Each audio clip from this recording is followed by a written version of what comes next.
नमस्कार आणि आपण पाहत आहात सरकार लाईव्ह न्यूज. स्वतंत्र प्रतिकाराची बुलंद आवाज सरकार लाईव्ह न्यूज. 15 ऑगस्ट 2026 देशाचा 80वा स्वातंत्र्य दिन. यवतमाळ जिल्ह्यातील उमरखेड गांधी चौक येथील मोठा झेंडा का फडकविण्यात आला नाही, अशा चर्चांना उधाण आले असून याविषयी इलेक्ट्रॉनिक डिजिटल मीडिया संघाचे सचिव ज्येष्ठ पत्रकार डॉक्टर आंबेजोगीकर यांनी उमरखेड नगर परिषदेचे भाजपा नगरसेवकासोबत केलेली बातचीत पाहूया.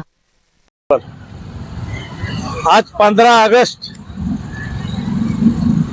2026 आणि आज आपल्या सोबत आहेत नगरपालिकेचे स्वीकृत नगरसेवक विजय गुजरे सर. त्यांना आपण विचारूया की राष्ट्रध्वज फडकविण्याची प्रक्रिया कशी आहे. साहेब, कसं आहे, आजचा 80वा जो स्वातंत्र्य दिन आहे त्याच्या संपूर्ण महाराष्ट्र आणि संपूर्ण भारताला देखील शुभेच्छा, भारताच्या जनतेला शुभेच्छा. आणि याचं 12 ऑगस्ट 2026ला महाराष्ट्र शासनाने एक शासकीय परिपत्रक तैकीने इश्यू केलेलं आहे, जारी केलेलं आहे. त्यामध्ये एक विशिष्ट प्रकारची तैकीने परिपत्रकामध्ये एक प्रक्रिया सांगितलेली आहे.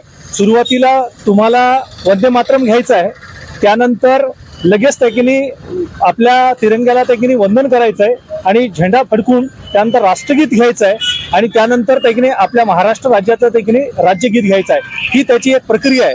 पण आपल्या उमरखेड शहरामध्ये जे नगर परिषद आहे त्यामध्ये देखील कदाचित सत्ताधाऱ्यांना आणि नगराध्यक्षांना यांना माहीत नसेल ती प्रक्रिया किंवा परिपत्रकामध्ये कोणत्या पद्धतीनं त्या ठिकाणी, आणि आपल्या शिवसाहेबांनी सुद्धा त्याला थोडंसं परिपत्रकाला वाचन केलं असतं तर कदाचित ह्या प्रक्रियेमध्ये म्हणजे कोणत्या पद्धतीनं तैकीने करायला पाहिजे, वंदे मातरम, त्यानंतर तैकीने झेंडा फडकवणे, त्यानंतर राष्ट्रगीत आणि त्यानंतर राज्यगीत, हे परिपत्रकामध्ये स्पष्ट उल्लेख आहे.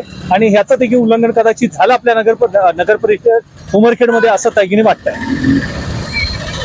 तर झेंडा वंदनाच्या वेळेमध्ये जे शासनाचं परिपत्रक आहे त्या परिपत्रकाप्रमाणे उमरखेडचं झेंडा वंदन झालेलं नाही, अशी प्रतिक्रिया विजय गुजरे सर यांनी आता दिलेली आहे. आता आपल्या सोबत आहेत नगरपालिकेचे गटनेते, विरोधी गटनेते विजय हरडपकर. त्यांना आपण विचारूया की या ठिकाणी जो 100 फुटाचा जे वर मान केली तर टोपी खाली पडते इतका मोठा ह्या राष्ट्रध्वजाचा स्तंभ आहे आणि या स्तंभावर आज तिरंगा मात्र फडकलेला नाही. आणि या ठिकाणी साधा या ठिकाणी स्तंभ उभा करून या ठिकाणी तिरंगा आज फडकवण्यात आलेला आहे. याबद्दल गटनेते, विरोधी गटनेते या रूपाने आपलं काय म्हणणं आहे? हा जो प्रकार घडलेला आहे अतिशय निंदनीय आहे. नगर परिषदेने एवढा मोठा लाखोचा खर्च करून हा जो 100 फुटाचा स्तंभ उभारला, मागील भारतीय जनता पार्टीच्या काळामध्ये गेल्या 8 वर्षापासून डोलाने राष्ट्रध्वज हा फडकत होता, परंतु उमरखेडच्या जनतेने कौल देऊन सत्ता पालट केली आणि सत्ताधाऱ्यांनी आज त्यांना विसर पडला आणि त्यांनी डायरेक्ट झेंड्याचं तर उंचीच कमी करून टाकली आणि हा छोटासा ध्वज यांनी हा फडकवलेला आहे. तर मग हा लाखोचा जो खर्च केलेला हा कशासाठी? आणि आज जनता, लहान लहान मुलं सुद्धा प्रश्न विचारत आहेत का हा मोठा झेंडा का फडकवत नाहीत. तर काही अशी माहिती मिळाली किंवा काहीतरी तांत्रिक अडचण किंवा झेंडा फाटलेला आहे. तर मग काय 15 ऑगस्ट हा काय एकदम अनावधाने आलेला सण नाही आहे, अधोरेखित असतो, सर्वांना माहीत असतो. मग यांनी यांची तयारी का केली नाही? आणि यावर आजच आम्हाला माहिती मिळाली की बा यांनी जाणून बुजून हा प्रकार घडवला असं दिसण्यात येते. तुम्ही याबद्दल काय म्हणा? याबद्दल आम्ही आता जिल्हाधिकाऱ्यांकडे तक्रार केलेली आहे.